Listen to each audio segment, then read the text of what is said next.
Welcome to Luca is a Billionaire, where the only thing I invest in is your answers. You start by verifying physical and basic software conditions. Remove SIM2, inspect for dirt or damage, and reseat it firmly.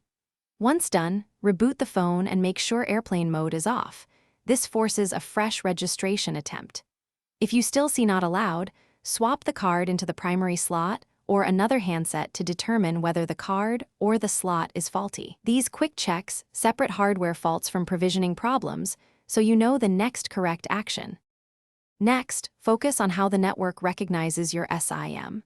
You should check the carrier account to confirm SIM2 is activated and linked to your plan. An inactive profile yields not allowed.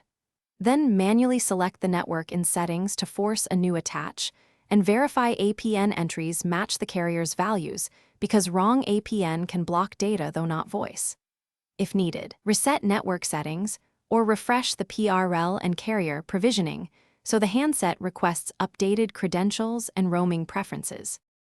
Finally, escalate to the carrier when local steps fail.